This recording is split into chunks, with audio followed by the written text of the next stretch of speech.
Welcome. Welcome, everyone. It's Angelo Robles. If you're watching live, it's about 11 a.m. Eastern Time on Monday here in America. A great week, Thanksgiving week. I am doing something that I haven't done in, I think it's been a couple of months. You've had too much of me solo, and I feel sorry for you. I have a special guest on today, and we're very, very fortunate to have her on. This year, I've been a little more focused on doing more solos. The prior year was almost all interviews. Maybe in 2026, we'll do more of an equal balance. We'll see. Part of it is going to depending on kind of what the audience wants. So on that note, about 2 months ago, I received a white paper from our special guest team. And sometimes I'm too busy and I don't read it, but the timing was right. The title caught my attention. And I read it and I was like, wow, this is good. And this is different than what I normally hear in this aspect of the family and family office world. So I reached out, we connected, I decided to invite her on. And today, kind of a little bit of a 2-for-1. I'll get to that in a second. But the main topic is the core paper that got my attention. Effectively, the hidden architecture of legacy. How visionary legacy creators transform their family relationships into the most powerful force for change. Now, I actually thought of another title I didn't go with, but I'm going to still share it with the audience. When achievement becomes a prison, remembering who you are beyond success. So whatever title you like better, it's going to effectively cover a very interesting topic with our special guest. But our special guest is multi-talented. She wrote another paper, knowing my interest in AI, that she shared with me. And I think we're going to have some disagreement, but that is going to make it intriguing. Or maybe we're more aligned than I even think. And that's going to be her unique perspective on really humans and AI and why we'll forever be unique, per her words, in terms of our humanity. So we do have a lot of deeper, more philosophical type discussions, which I do enjoy. And on that note, welcome everyone, our special guest, Carie Bailey. Carie, how are you? I'm doing well, Angelo. Thank you so much for having me on. I look forward to this conversation. Well, thank you. And Carie is the founder and president of, do I pronounce it, Verikai? You too. All right, I did it right for a You change. did. My audience is already shocked that I pronounced what could be a slightly complex name properly. Yes. Did Why well. don't I begin?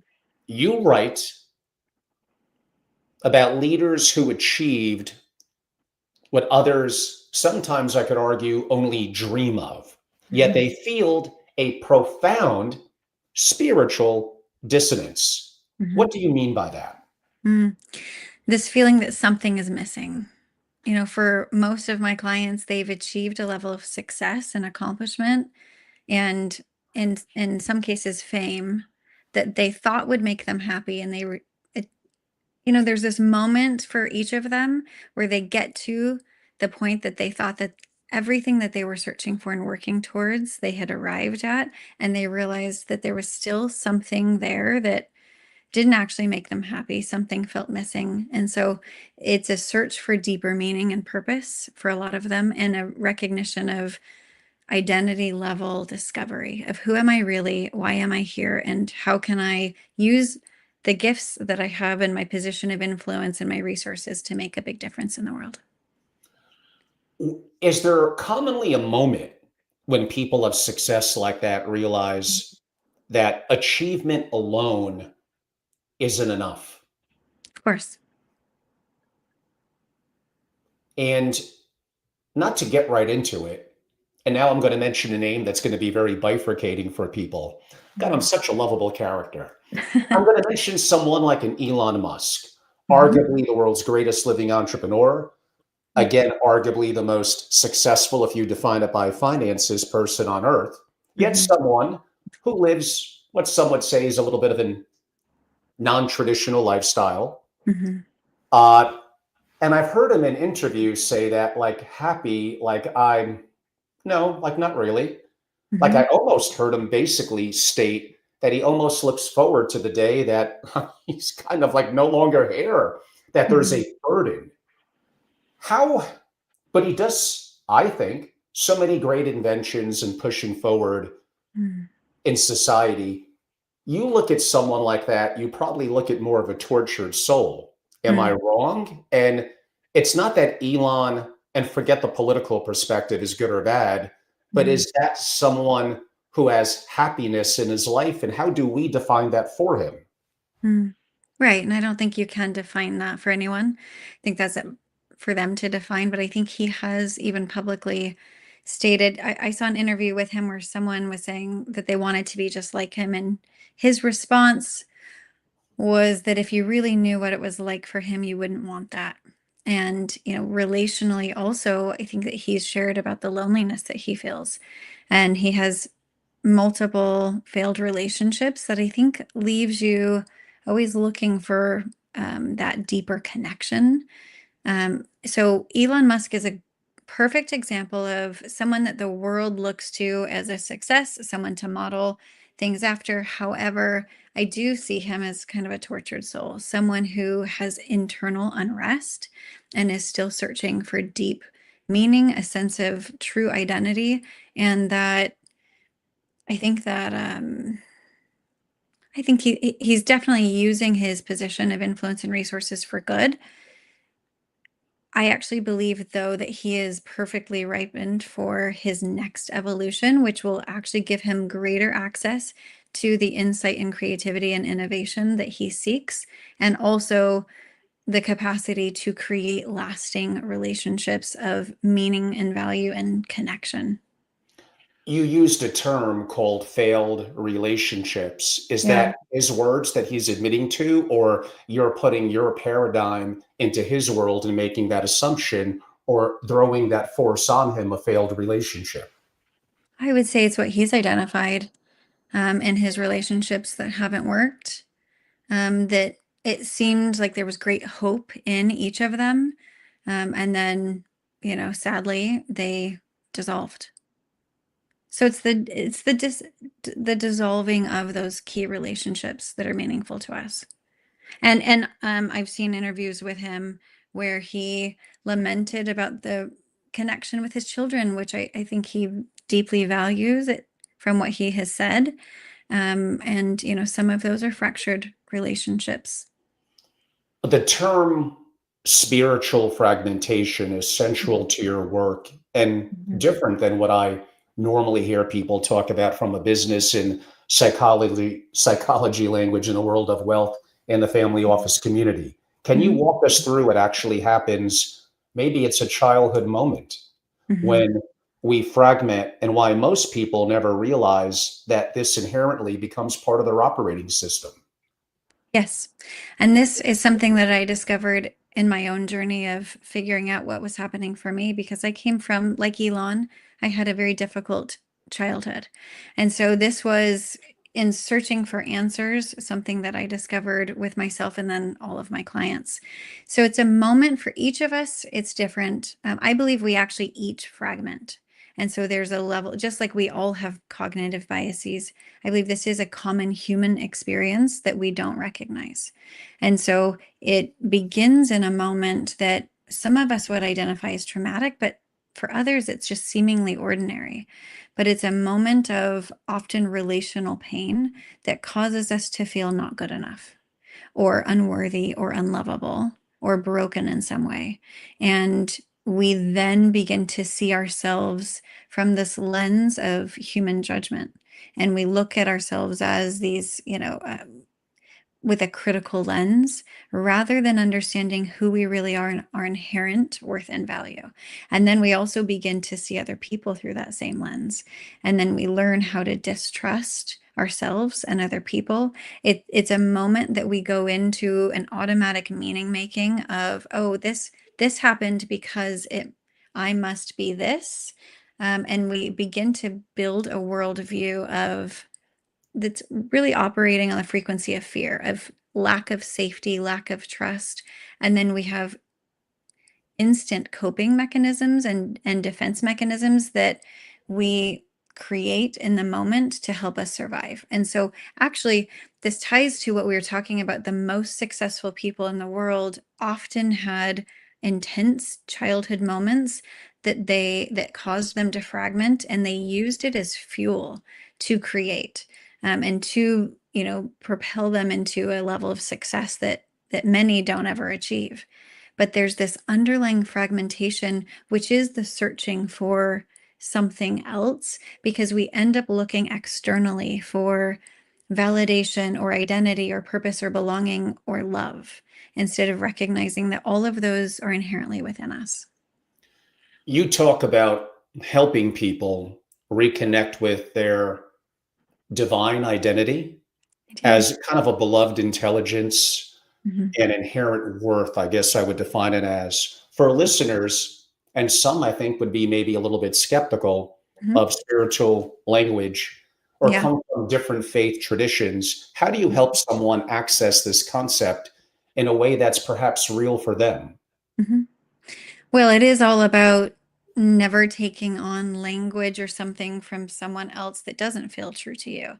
And so a lot of people that I work with have different language that they use to identify it.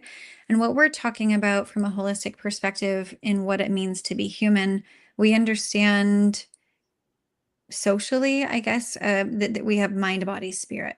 That's something accepted across multiple cultures. And so, what I'm referring to is this spirit element. And so, whether people call it their spirit, their soul, their true essence, their consciousness, these higher capabilities within us is what I'm referring to. And so, the process of accessing these greater capabilities, which will define how you lead, how you show up in relationships, how you even see and listen to other people in your life, and your capacity to be present in powerful ways and to co create and innovate and access a deeper level of creativity and innovation than otherwise possible. When I hear the word divine, which is important in Mhm. much of your writing, including in Yeah. your AI white paper, and Mhm. maybe it's on me and not a negative thing, but I think of it from a religious perspective. Mhm. Yet you are a little careful in your writing not to really necessarily be specific or necessarily go down those roads or specific what faith is to you. Mhm. But are you basically implying from the perspective of it is a religious undertone? And why is that important for you or for others to understand? Mhm. I believe it's actually a spiritual undertone, and I believe spiritual is different than religious, and can be very different and distinct. And so for me, it is about understanding the true essence of who each of us are. And religion would put a different language on all of it. And so whatever, again, I hear words. I've worked with clients all over the world, and they identify with it in different ways using their language, which is really beautiful. And actually, I love it so much. Every time I find a new word that someone uses to describe this bigger concept. And so for me, it is that this understanding of who we all are at a, again, soul, spirit. I use divine intelligence or divine identity or the divinity inside of us, but you find the language that works for you when we're referring to this inherent identification of who you really are beyond the external measures of success or how other people see you, beyond accomplishment. Who are you really underneath all of that? I don't know if I'd quite say controversial, but among your Mhm. most bold claims that I've Mhm. never heard of from the perspective that you put it. Mhm. And as someone who's experienced marriage for many years, I believe you're correct.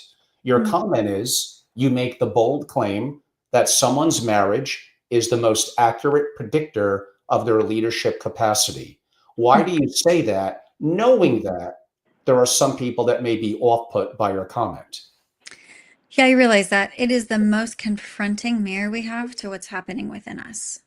And what's happening within us is our capacity to expand with differences or contract, and be defensive. It's our capacity to love when it's difficult, to respond to something that feels like an attack, from a position of overcoming our default reactions and our protective measures to actually stay in the tension and allow ourselves to be expanded and to hear a different view in a way that we find wisdom that we wouldn't have found otherwise. And so those, our role with our children is, I would say, the second most confronting mirror, but the first is the one that we choose because it shows where we are protective.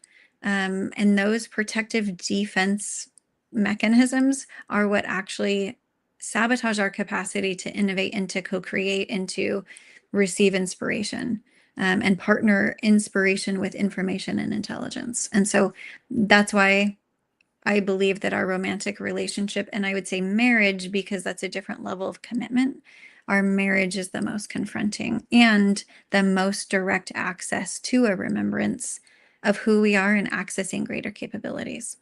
Do you question the decision making, perseverance, resilience of someone, male or female? Mm. That the odds are, just going by the numbers for a first Mhm. marriage, it's a notch above 50% that it Mhm. ends in divorce. Does that say something about them, their leadership capability, the society that we live in? Mm. I think what it says is that we have yet to discover what's possible. I don't ever blame someone for a divorce or think less of them because they've gone through that. I actually believe that for all of us, we're in an evolutionary, a perpetual evolutionary state, and we're on our journey to, for me, it feels like a gravitational pull inward to a remembrance of who we really are and what we're capable of. And so for each of us, that journey looks different, and we make decisions and we choose people. Actually, I would say we magnetize people into our lives often who are a mirror to something that's unresolved for us. And it's in that dynamic that we learn and we grow and we come to a resolution of, often painful experiences we had in childhood and who we believed ourselves to be and what we believed we deserved because of that. And we magnetize people who will mirror that. And so we get caught up in repetitive, painful patterns until we learn how to extract the wisdom from it and to evolve from that. And so, you can't ever assume that because someone's divorced that they, haven't expanded or um, weren't on the journey that they needed to be on to evolve and to grow.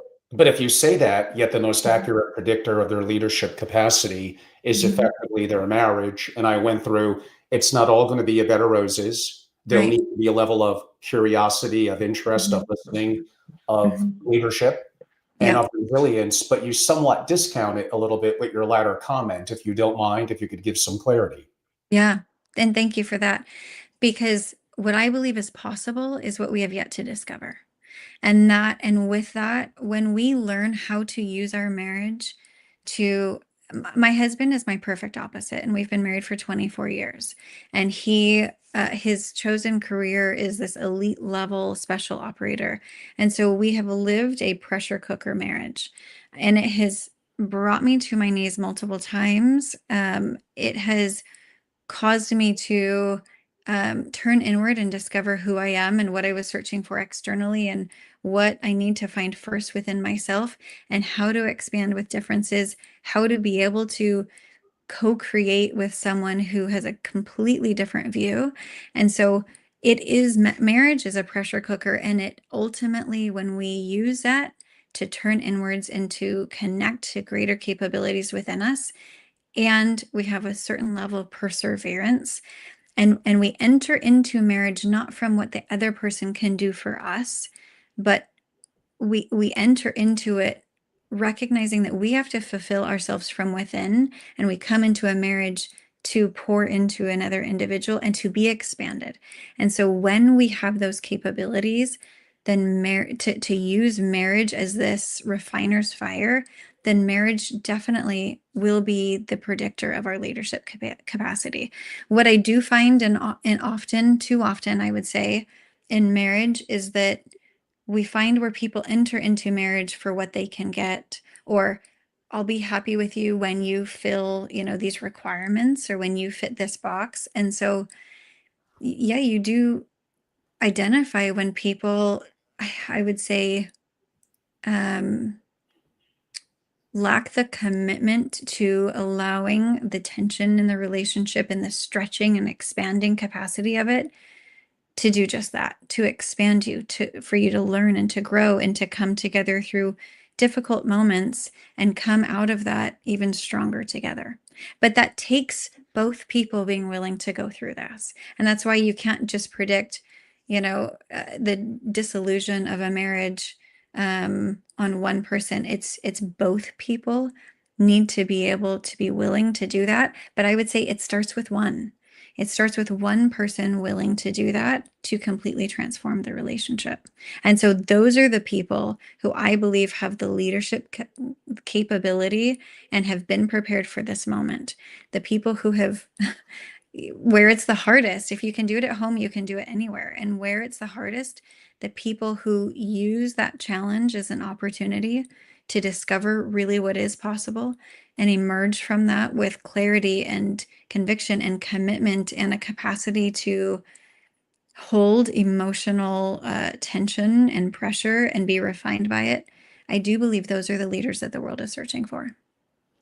Interesting. We may want to come back to that. I have some Mhm. questions that are in my head, but I do want to keep the conversation going.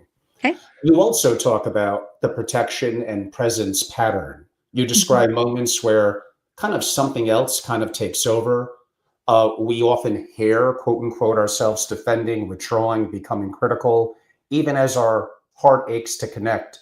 I wasn't Mhm. exactly sure what you meant by that. And the context to bringing the conversation back to leadership within the Mhm. family, within the Mhm. boardroom. If you could expand a little bit, please. Yeah. So which part of that is, are you wanting me to expand on the way that we look at other people critically and how that applies to leadership in the boardroom? I mean, I kind of put it as the protection versus the presence pattern. You may Okay. have a little different perspective, but I'll Yeah. I'll let you answer open-endedly. Yeah. Okay. And specifically with leadership in the boardroom, again, the same patterns that we have in our family life, we then carry into our leadership. And so if you are listening, we have these default filters that we listen through of I agree, I disagree, you're right or you're wrong, you're credible, you're not, or maybe we're fact checking, or we're gathering evidence from, because this is an automatic pattern that our brain does with these mental heuristics.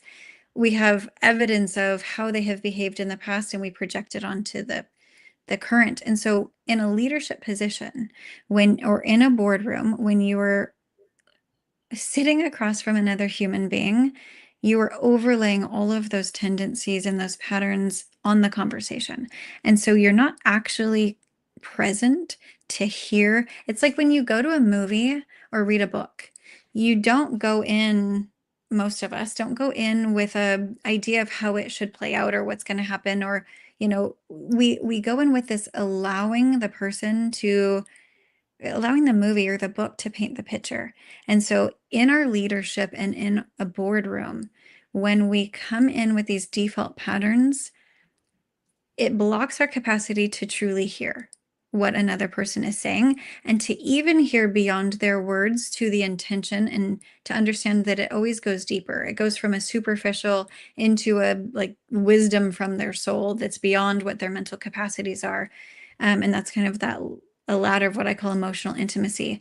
And so true leadership to me is going way beyond an agenda or transactional relationships into seeing someone else for who they are, understanding the inner wisdom that is within every individual and the capacity that they have to expand you should you choose that. And when you can see them and understand that they have wisdom that you need, and listen, and that they are, a being that, is their inherent worth and value, when you can actually appreciate another human being in that way, then you listen, wanting to be expanded, wanting to truly hear from them, and you listen in a different way. And then the decisions in a board, when you do this for each other and you listen to what is important to this person about this topic and why. And I've taken boardrooms through this process where you go from how you typically listen into listening in a deeper way, and you extract wisdom that you wouldn't otherwise have access to, and it shifts both the dynamic and relationships of the board or of that family unit into one that is co-creative, one that is expansive, one that can adapt and evolve and be dynamic, and one that just inherently values the individual beyond a transactional frame. In family businesses and family offices, they're often Mhm. relatively small initially family units. Yeah. It's easy and more arguably effective and Mhm. efficient to be Mhm. somewhat top down. I grew up a little Mhm. bit in that type of environment. Yet Mhm. I know long term, as the family expands, the rising generation comes up, that Mhm. probably teaches principles that are not going to be conducive to long term family harmony.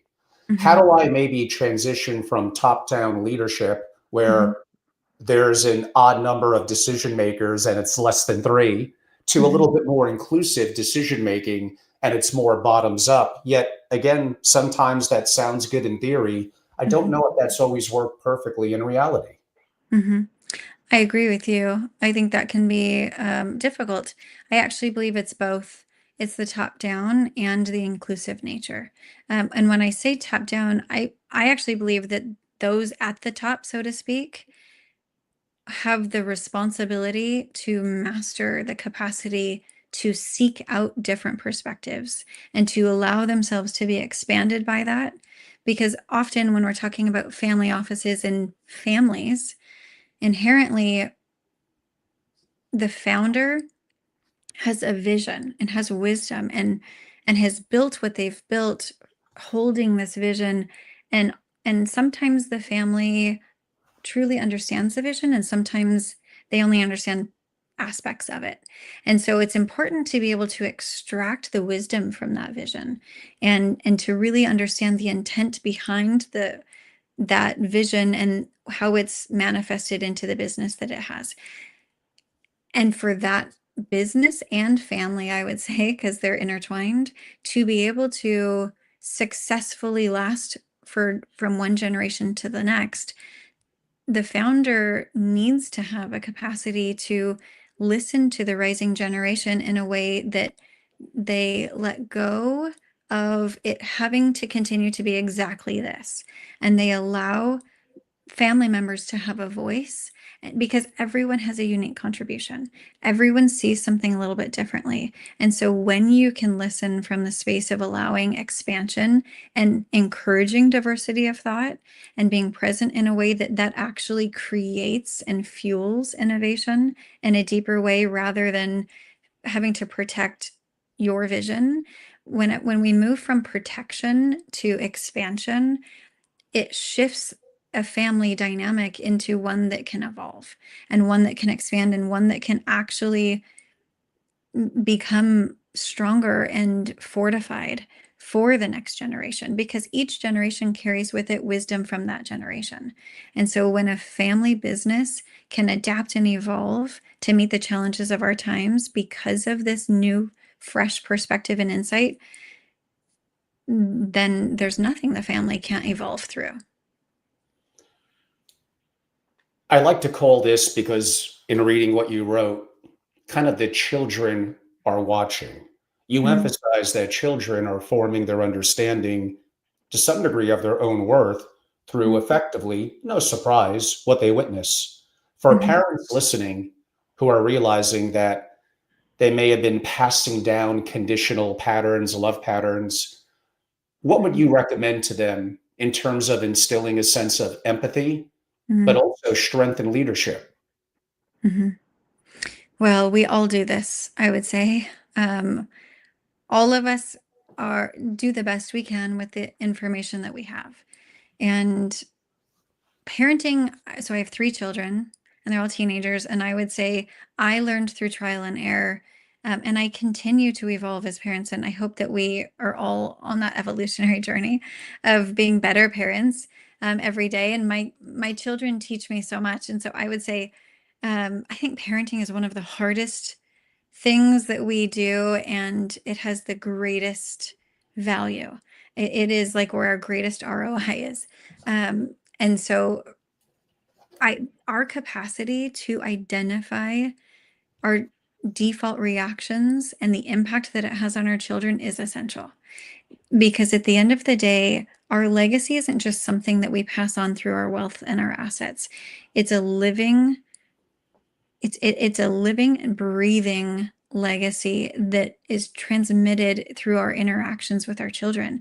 It's their capacity to know who they are, because we can see beyond their behavior, beyond their circumstances, and beyond the history that we have with them, and be present to them in ways that they remember that their inherent worth and value, that there is a purpose for their life, that they have a unique contribution, that they're valued, allowing them to be who they are and being in discovery of that without judgment or trying to have them fit into a box for approval.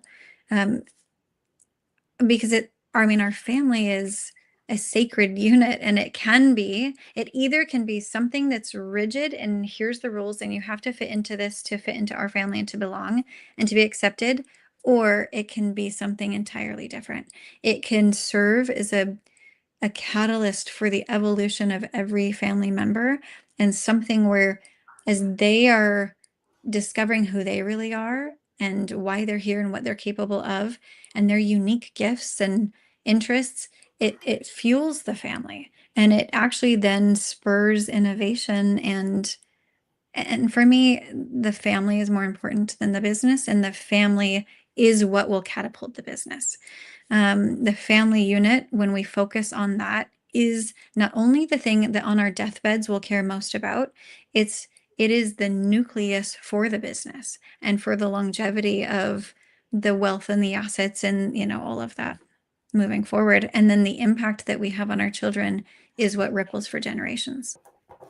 In some of the work that I've done with what we define as the rising generation in the family, Mm-hmm. and I grew up in a unique environment, horrifically poor, broken home, Mm-hmm. and from an era where there was defined roles between, for lack of a better word, male and female. Yeah. In other words, I think I could relate to some of the things that your husband, given his background and probably his experience, we would probably have some commonalities in terms of our cultural purpose, for lack of a better word. Mm-hmm. I have some concerns that I'm seeing. I want to choose my words not carefully because I care to, but I want to be more succinct in my question. A little bit of a lack of courage, a little bit of a, like, I want, when my son was younger, to look him in the eye in a positive way every day and say, what did you fail at today? Yeah. And not the opposite of to scold, to encourage taking risks, to encourage the fact that you need to go out and seek and be curious, and not everything you do, not every time you shoot a shot is going to go in. Right. So how do we encourage our children to have courage, to live in a sense of strength, however we may define that, and to understand that as long as we learn, it's okay to be curious and to fail at things? Well, I think we model that. We have open conversations about that. And in our family, we create strategic challenges for our family. My husband does a great job at having private experiences with our children where, they'll go on, like, for our boys' man trips. Our daughter, it'll be a daddy-daughter trip where he intentionally brings them into a scenario that will challenge them. And there's a preparation, there's, challenges, and then there's a debriefing of it. And so in our and that isn't just one, but there's like certain ages, that we have very intentional experiences like that with them.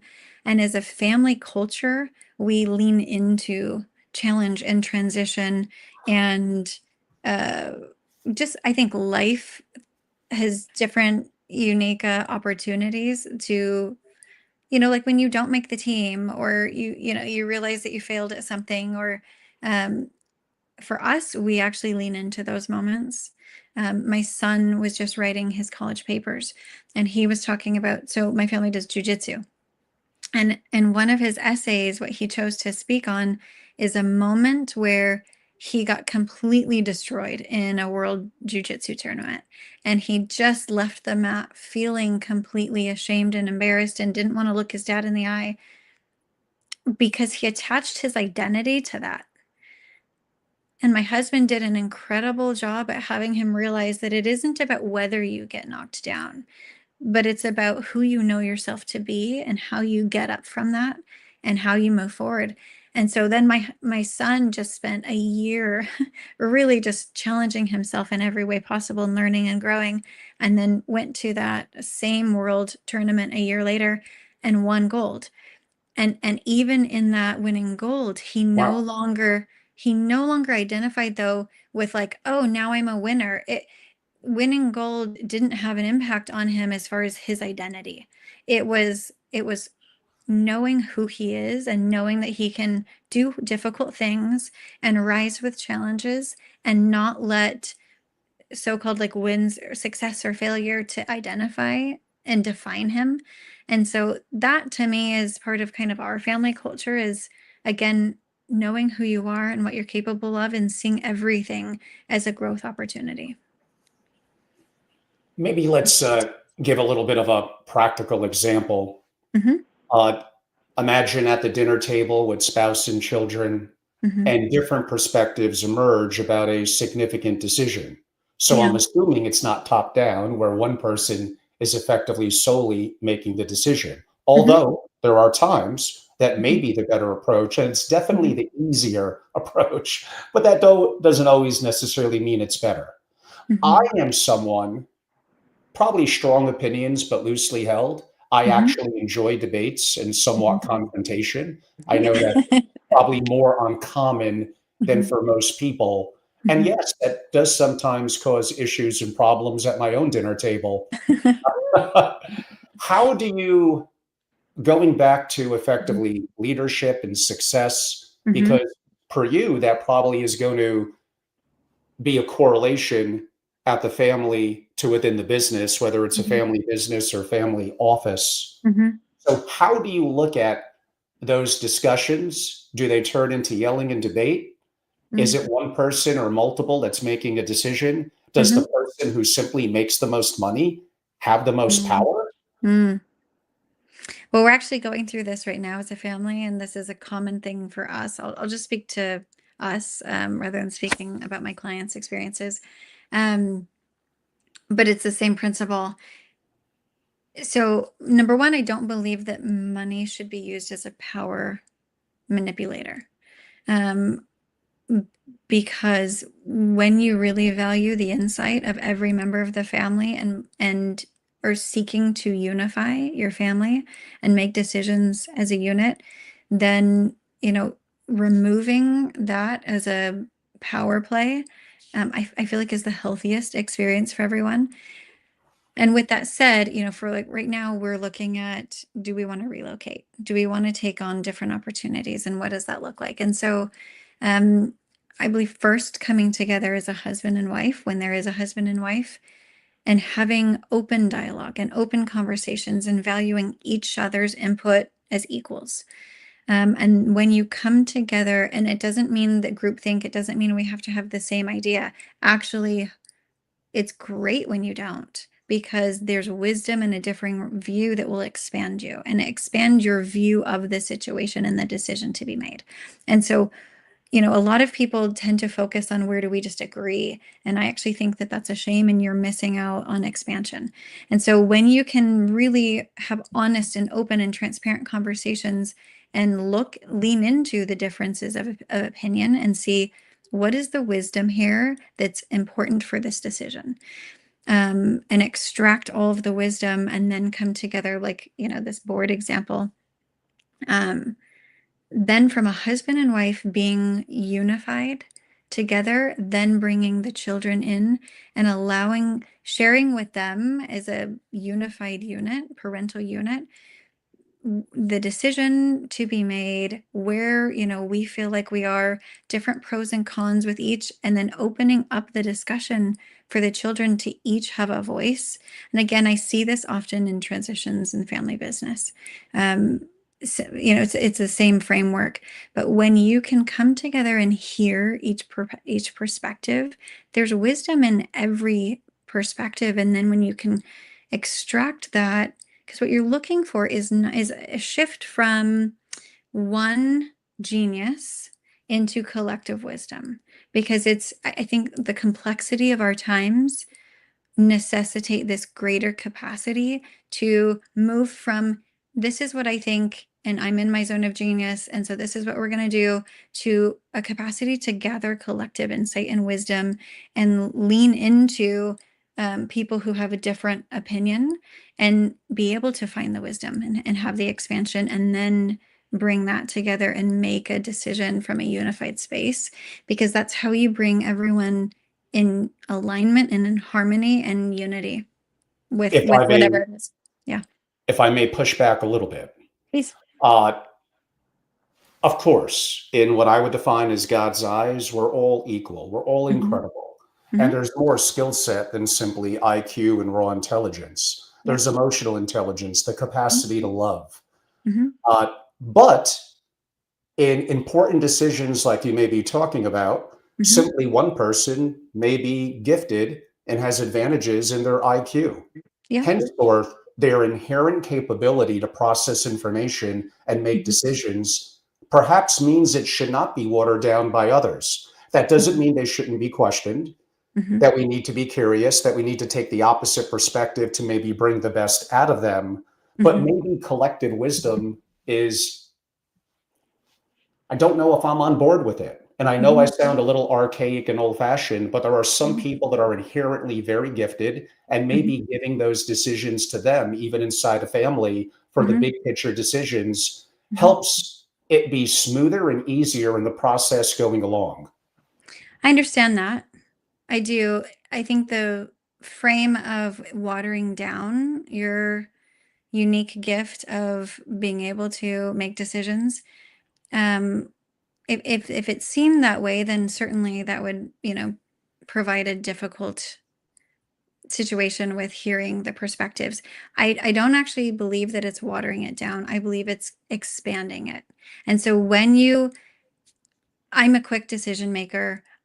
I can listen to, 10 different insight and 10 different opinions and extract wisdom from all of them. And so I myself identify as someone who can assimilate information very rapidly and make decisions, as is my husband. So this is where both of us are very, very gifted at decision making.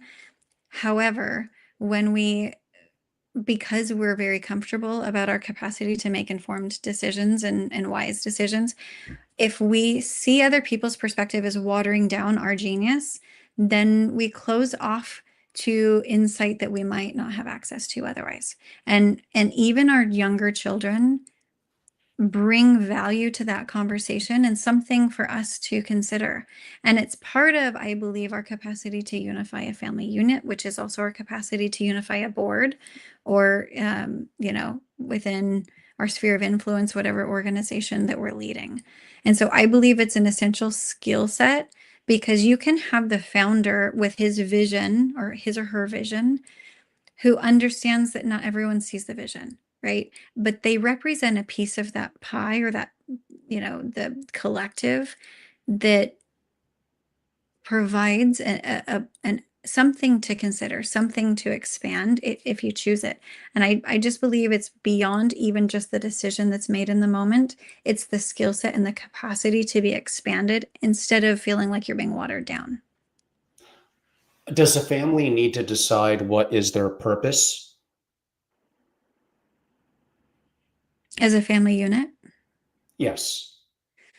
I believe that always starting with why is a great idea. I think for family mission, vision, purpose, the capacity we just talked about is essential, because unless you're just telling the family this is what we're doing, which actually I've worked with a number of founders who that's their approach, and they prefer that, but then what they struggle with having buy-in, they struggle with other people really feeling like they're part of it, or contributing. And so then the challenge that they have is that the family is in a board and you have people who don't even participate or contribute in a meaningful way because they know that their opinion isn't going to be sought out or valued.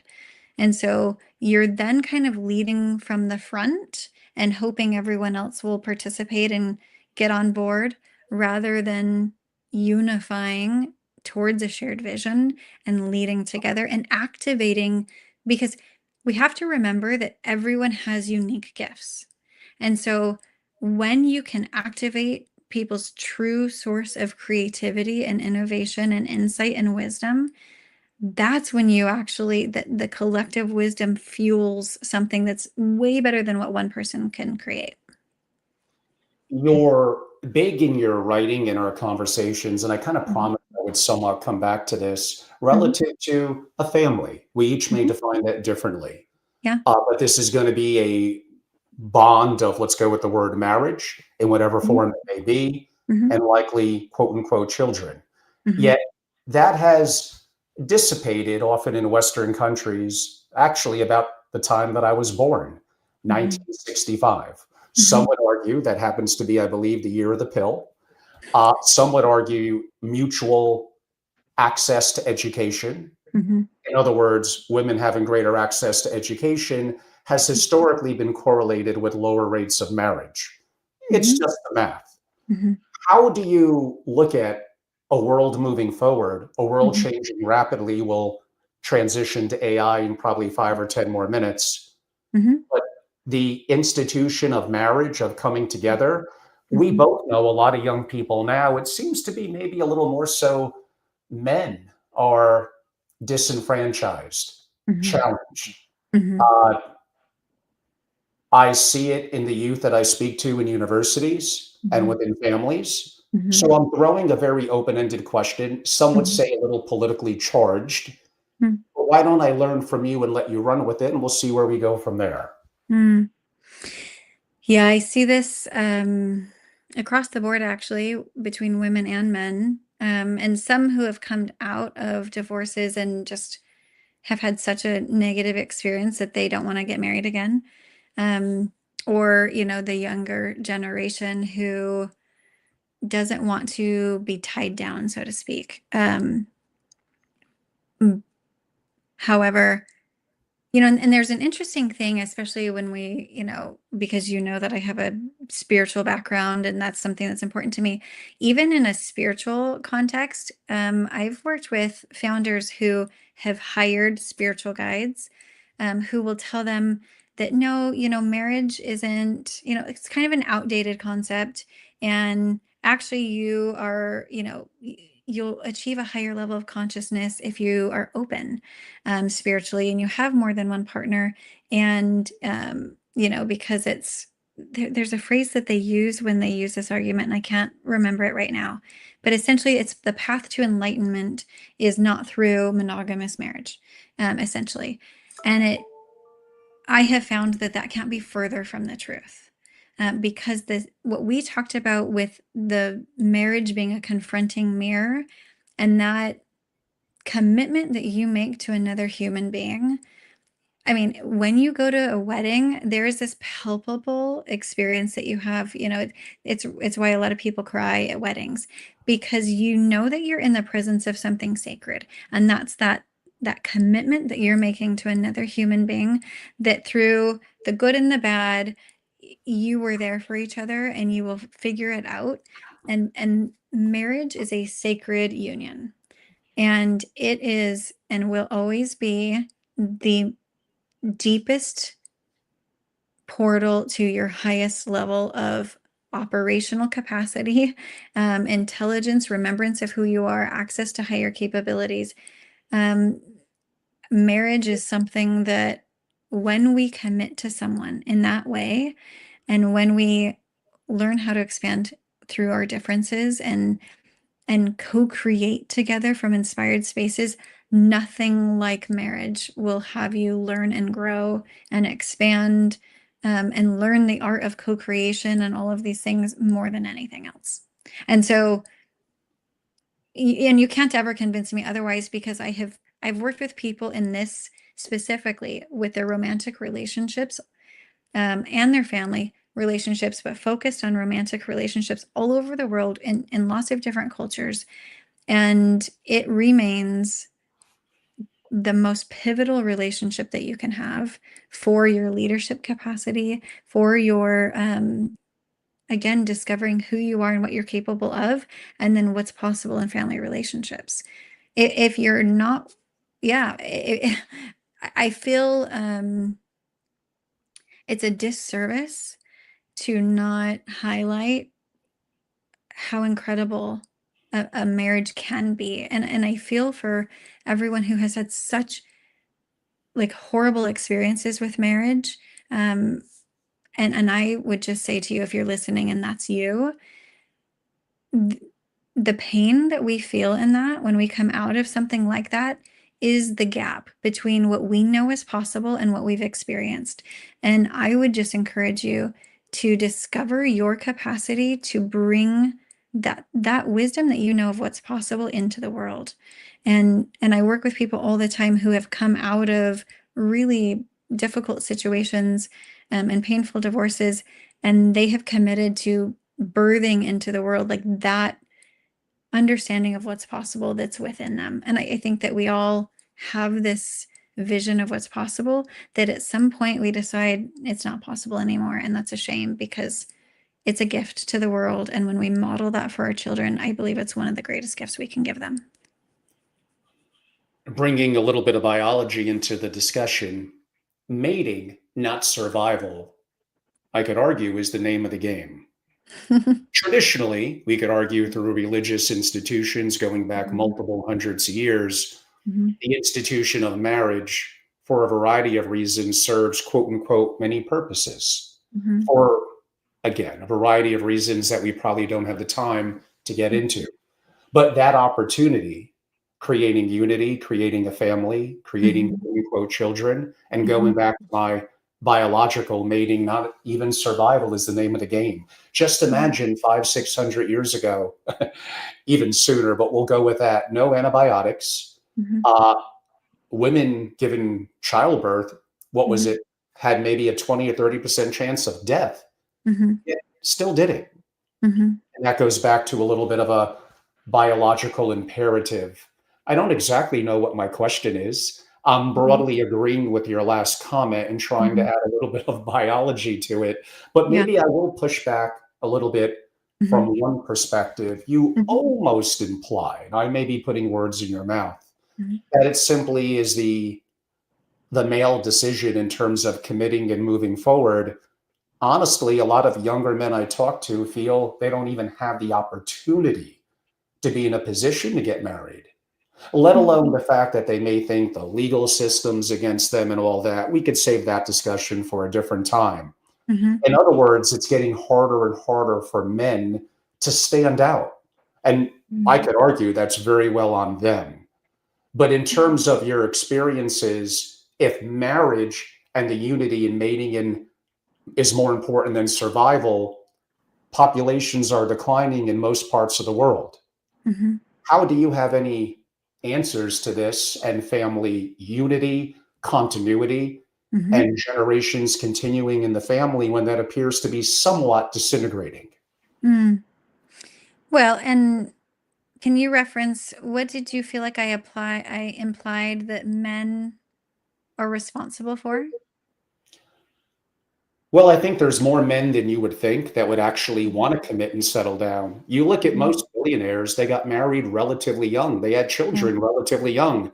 I Yeah. could go on and on. There's a whole list of them. Whether Mhm. those marriages lasted may be a different story, but Mhm. often in their 20s is when a lot of their focus on a commitment to family and marriage occurred.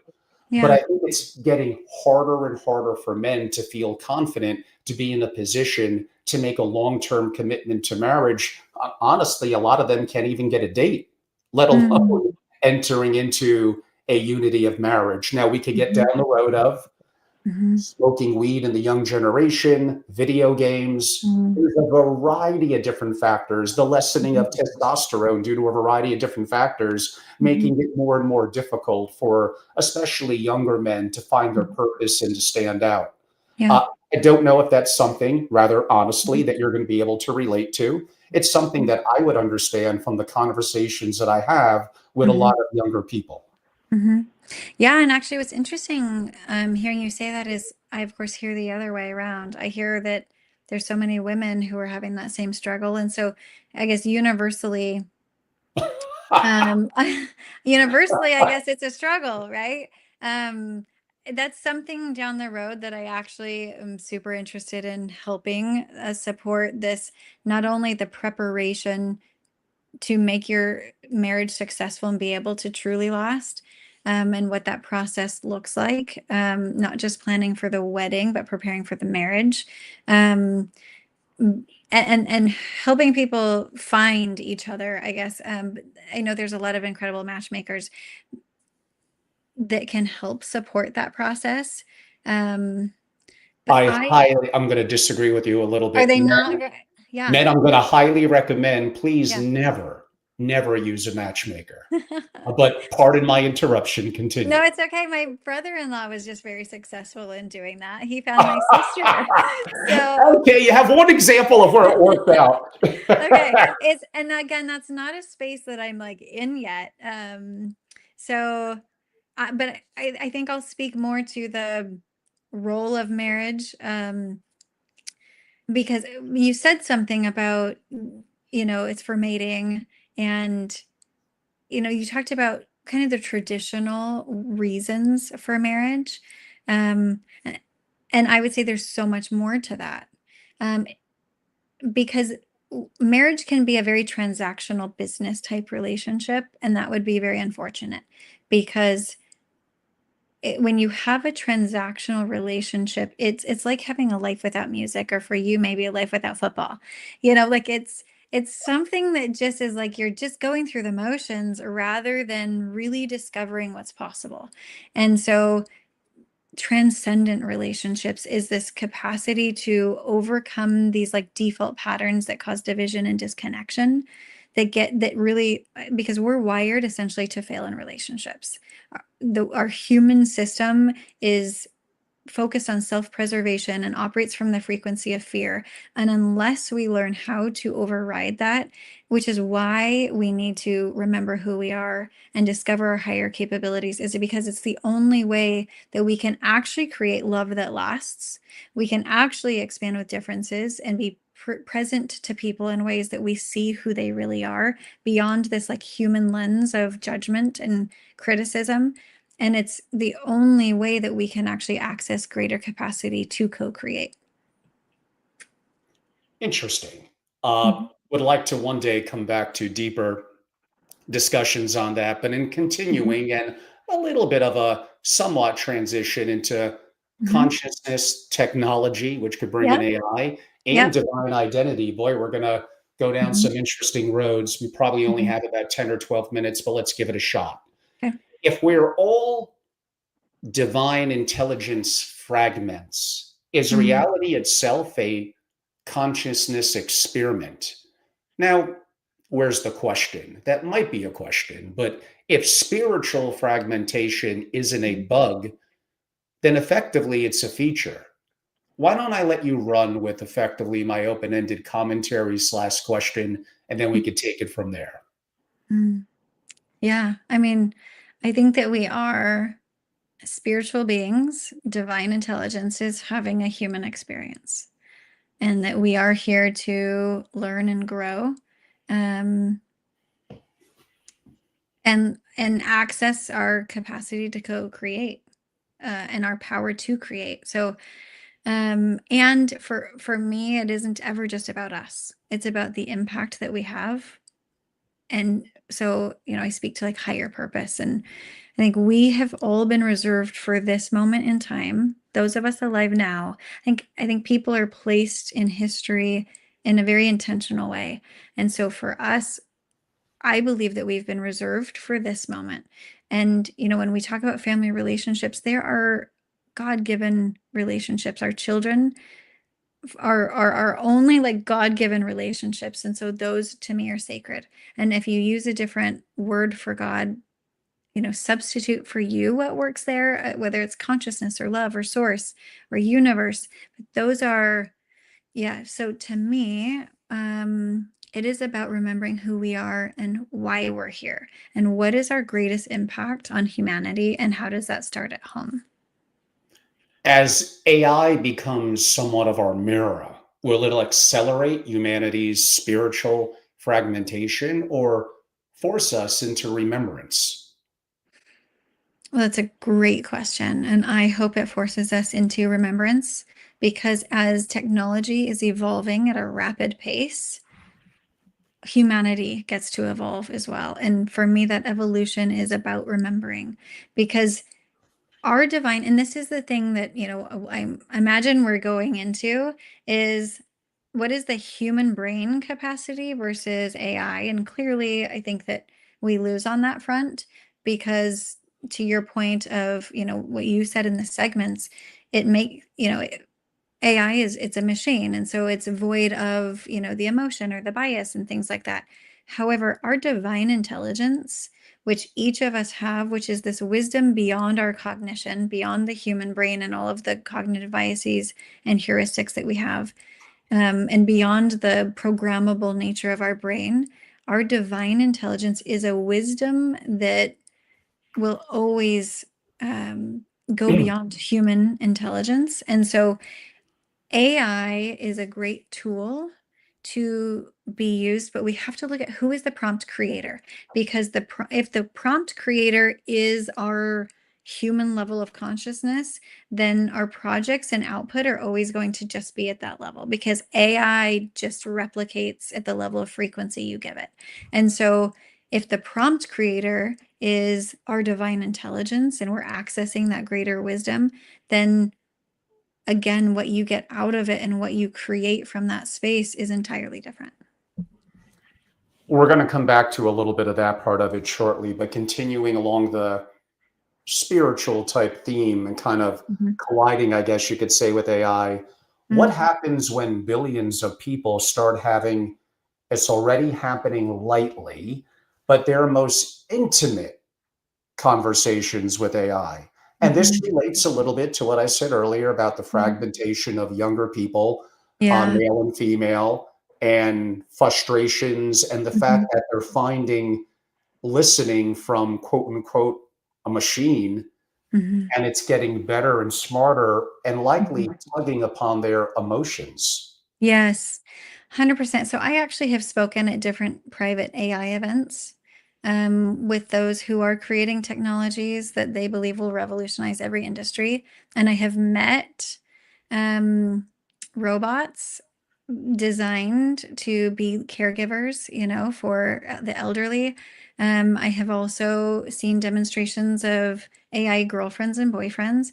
And it's really, to me, it's and I've been approached to train these robots in how to really listen and connect, which of course I just haven't done yet because I want humans to have a greater capability than, an artificial instrument. And I believe that, especially when we're talking about the rising generation, as parents, we have an obligation and a responsibility to know how to be present to our children in a way that they feel deeply seen. They have a safe place to go to, because again, this is where our default patterns get in the way. We inherently want to solve problems. We want to give our kids advice. We want to tell them what to do. Or we want to kind of, and when I say we want to, it's our default response. I tend to think that we actually don't want to do these things and it's just automatic. But our default responses often are what sabotage our relationships. And I do a ton of work with the youth, and I have for decades. And early on, when I was a marriage and family therapist, I worked with a lot of suicidal teens and families who were grieving after their child committed suicide. And I believe that the rising generation is searching for someone who can see them, someone who is a safe place, who can listen to them and who can be a light in their world. And as parents, frankly, we too often can be distracted or respond in ways that don't feel safe enough for them, that they don't even see us as a resource. And so, and I help mentor a lot of youth who are in leadership positions amongst their peers, and I think the thing that I hear more from them is that they do turn, they've come up with a reason why they don't have someone in their life is an adult figure who can listen to them and see them. And so they go to YouTube or, AI now for advice on these deeply personal things that we would very much want to be in that conversation with them. And I think the onus is on us adults to develop this capacity to be there for our children in that way. Well, relating back to the question that I asked, kind of creating digital beings that will help humanity remember or forget even more deeply, we Yeah. shall see. Yeah. If trauma, if trauma passes through genetics, is Mhm. your divine identity also encoded in your DNA? And can future generations, to some degree, access your remembrance? Mm. Yeah. So epigenetics is definitely showing us that so much has passed through our DNA, including generational challenges. I actually love quantum physics as well. And, Richard Rudd has done an incredible job at looking at human design and gene keys, which is, because our DNA, 90% of it is not what we look like. Only 10% is what we look like. And, the external features, this 90% that biologists would identify as junk DNA, quantum physics has discovered that is actually a map to a spiritual identity, who we really are, what our unique gifts are, and even some challenges like themes of challenges that we'll move through for our evolution, for our discovery of our greater capacities. And so there's a lot still to be discovered about. And I think that this is just an ongoing search of who are we really and what are we capable of. And so, yes, in our again, there is the human being. The human is the stuff that, gets buried when we die. And this being is this other element that I believe that we can either spend our life focused on improving the human, but it's surface level, or we can spend our life focused on discovering this being that already is. And it collapses time. And it is the source of what will shift the trajectory of our life and the capacity to influence in inspired ways. A kind of what if the memorance that you're facilitating really isn't just personal memory per se, it's Mhm. you're accessing kind of a field of consciousness that Mhm. includes your ancestors' wisdom, going back to some of your early Mhm. words, and Yeah. maybe even a little bit more profound, your descendants' future. Mhm. Uh, Man, we could probably do a whole show effectively based around that. I Yeah. have one or two more remaining questions. And Mhm. for those more traditionally in the family office community, Angelo, where's the conversation on governance and mission statements and vision statements and Mhm. constitutions, all Mhm. valuable topics Mhm. that are somewhat, I mean, honestly, they're somewhat boilerplate. I Mhm. could listen to a family. I could work with my AI programs and Mhm. develop incredible mission statements, vision statements, constitutions that many of you are not going to listen and follow anyway. Yeah. They lack a little bit of often a sense of purpose, communication, engagement by the rising generation. And I'm just tired of the traditional industry and the so-called softer issues of governance only talking about those items, which are relatively easy. Mhm. The implementation is sometimes difficult.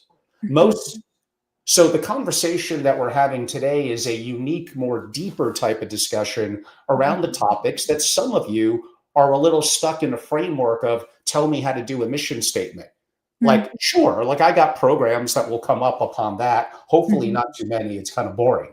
But they're out there. They're a part of some of my masterclass programs. But Mhm. this is the kind of deeper discussion that apparently the industry is either too afraid to have or doesn't have the intellectual rigor to want to have discussions around something that are more complex and they feel they don't have a black and white answer to, like they creating documents in. Sorry, Carie, I'm such a beloved person in the industry. Now you probably know why. Uh, I'm going to ask you a question that you might even slightly find, I don't know if offensive is the right word, but I'm going Mhm. to ask it. Go ahead. Do you think that we're living in a simulation? A simulation meaning? I would like to leave it open, but if you were to Okay. press me a little bit on it, Yeah. it basically means that there's a billion different realities, and that maybe there's some 3-year-old who ages a billion years in every 1 year, and they created a simulation in such an advanced society that poof, here we are. And it's kind Mhm. of splintering out on its own. You're getting smarter and smarter Mhm. people, from Musk to many others, that are Mhm. saying, maybe we are living in a simulation. Now, some people from a very spiritual or religious perspective may find that Mhm. a little off putting, but Mhm. not necessarily. You can make the argument that they Mhm. can be somewhat intertwined. Now, I Mhm. gave way too much context to that. I should have left it more open ended for you just to make your own assumptions, but there Yeah. you are. I'll throw it at you. Well, I mean, hmm, I believe that we are living in an experience that is definitely, I think we each have our unique experience that feels like, I'm visioning like these little VRs. I think we create our reality through how we see the world. And so, from that perspective, I mean, I guess you could say that that's like a simulation as far as we will each shift our version of reality based on, again, our programmable lenses. And so you can have 5 people go through the same experience and talk to them about it, and everyone has a unique angle to like what actually that was, and a different reality to that. It's their perceived reality. And so I think that we're living in a world where perceived reality is unique to the individual. However, I believe that this life is not just a video game, right? Not just a simulation when people are looking at it from that context. I believe that it's a testing ground. It's a moment in time that is our one shot to be on this earth in these bodies, to see what we're going to do with it, to see if we will focus on just ourselves and our own fulfillment and do whatever we want, or to see if we will use this as an opportunity to really remember who we are, discover higher purpose, seek to create meaningful impact. And so, as we look at especially wealth stewards, you can have families who just focus on accumulation and protecting that, or you can have families who focus on using that as a vehicle to have an incredible impact in the world. And so, I think we get to each choose what that is. But I believe that there's an eternal consequences to how we live our life. And I noted you did write another white paper that I reviewed, and some Mhm. of my last 2 or 3 questions kind of butted up against Mhm. it. We'll need to have you on in 2026 to cover, although I will make one comment and ask one question. Mhm. You wrote effectively what AI can never replicate. Mhm. I enjoyed it. I hear what you're saying. I'm concerned with your word never. Which one? Right, the What? word never in what Yeah. AI can never Okay. replicate. Okay. So, from my perspective, we're looking Mhm. at AI now, especially with Gemini 3, probably Mhm. having an IQ, which is a limited form Mhm. of understanding intelligence, but it absolutely is applicable and does Mhm. matter. Honestly, most billionaires have a Mhm. simply higher IQ than most Mhm. people. Yeah. They're able to Yeah. juggle different ideas, strategize, and think through problems better than most people on a Mhm. strictly intellectual basis. That's just Mhm. how it is. Mhm. What happens now when arguably the IQ of, say, a Gemini 3 is in the 140s, which by the way Mhm. is very high. Mhm. Einstein was about 160. A moron's 80. That's about a 2.2, 2.4 uh, Mhm. leverage or an example of in Mhm. terms of off the median. And Mhm. what happens when it's doubling every 6 months, debatably? That compounds, and AI's intelligence, as we define it traditionally, which is Mhm. again arguably limited in terms Mhm. of IQ, Mhm. becomes 400, becomes 1,000. How about in the 2030s when Mhm. debatably it's greater than every living human combined on Earth? It's Mhm. going to be thinking of things that we can't even think of now. The way Mhm. that arguably I don't know, name an animal, a dog is to Mhm. us, or even worse in 10, 20 years, the way that a firefly is to us now. It's Mhm. hard to imagine, not that this will not end well, but you can make that argument. We'll save that discussion. But AI is evolving. Already now, it's generating novel proteins, discovering mathematical theorems, creating original forms of art.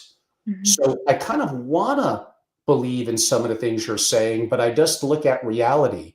Is Mhm. it man who creates something that is effectively more intelligent than us? Mhm. And how could that end well? Mhm. Yeah, it depends on if you're looking at human intelligence or divine intelligence, because AI undoubtedly, as it continues to progress, will challenge our human intellectual capacity. However, the thing that it will never do, it will never have a soul, it will never have a spirit, it will never have this other element that is beyond simply information. And that's the capacity that this element of our divine identity and intelligence has a capacity to expand with differences, to relate to other people in deeply emotional ways, and to create true connection, which is what, those AI girlfriends and boyfriends can't ever do. Our human experience, when it allows, like when we expand our capacity to love and to have inspiration, like that inspiration partnered with information is incredible. And I've seen it in my own life. What I can do with just my intellect is one thing. What I can do with an AI assisted, like when I partner my intellect with an AI amplification, like you talk about, exponentially, more incredible. But when you also learn how to receive inspiration, that's the it factor that AI will just and this, I too never use the word never. In this case, AI will never be able to receive inspiration like we can. And that is that capacity to have the inspiration come from within you, from your own inner wisdom, and also to receive it from the creator. That is something a machine will never be able to do, which is why as technology evolves, we also as human beings must evolve to discover this capacity within us.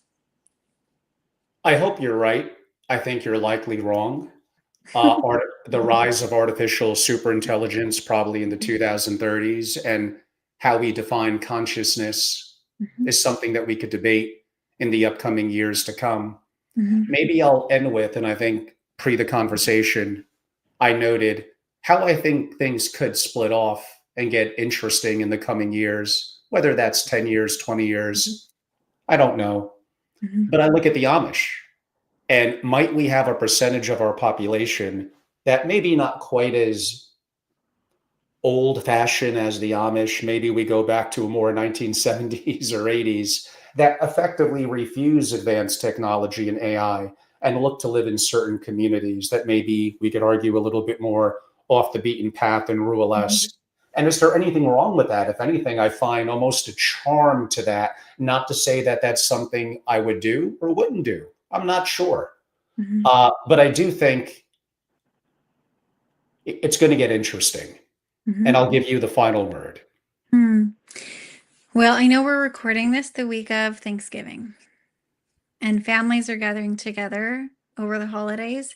And I actually believe that not only are we globally in a moment that is a pivotal moment, that how we respond to this moment can shift the trajectory for our families and also our enterprises, and I would say humanity. And so the holidays offer a unique opportunity for families to come together, to recreate family relationships, to rediscover what's possible in a way that, the things that you and I are talking about are like big picture, what's happening in the world and our capacity to impact that.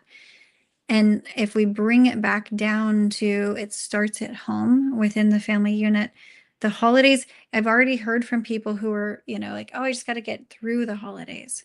And actually it's so sad for me because the holidays offer an opportunity for us to recreate family relationships in a way that our families become something that evolves and is dynamic and something that can fuel our lives. And so we're actually wanting to offer that, a master class on how to give your loved ones the gift of pure presence, which is the greatest gift you can give them, over the holidays, and use the holidays to transform your relationships.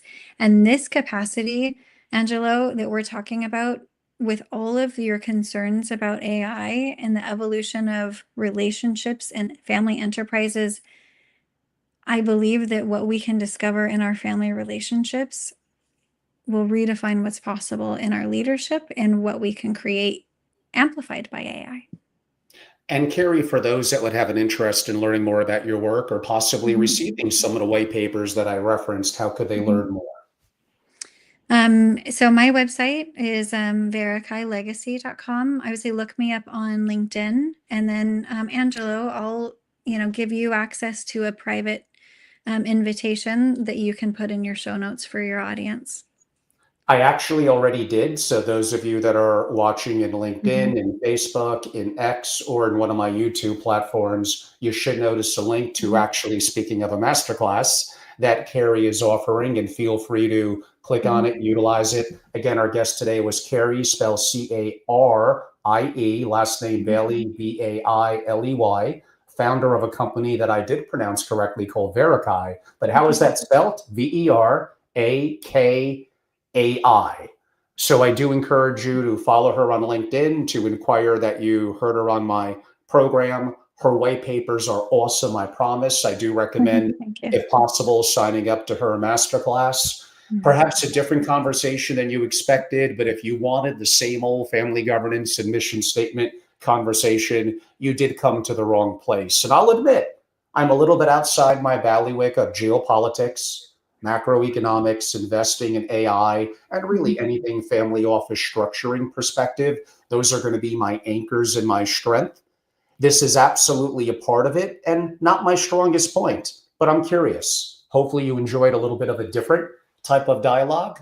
I hope you enjoyed it. And everyone, thank you very much for being a part of today live. Some interesting comments today, by the way. Apparently you're very popular, Carie, and I'm like an ugly monster. But hey, I will accept the monster moniker. The Darth Vader of the family office world still lives. But remember, in the end, he did end up having a good heart, even though he did make some drastic mistakes. Well, thank you all, everyone. I'm Angelo Robles, angelorobles.com, the founder of SFO Continuity and Private Intelligence Strategy and Membership for Family Offices. Thank you. Natasha and some others had some very kind comments. And boy, the hour and 22 minutes kind of breezed by. And I got about 5 pages of show notes that I wasn't able to get to. Someone's going to comment because, Angelo, you asked the most long-winded questions in the world. And you're correct, everyone. I do have to get better at that. Carie, you were a great guest. Look forward to keeping our conversations going. And definitely, if you don't hear from me by late first quarter, reach out and we could do a part 2 and a deeper dive into the AI aspect of it. Thank you so much for your time. Thank you, Angelo. My pleasure. Bye-bye.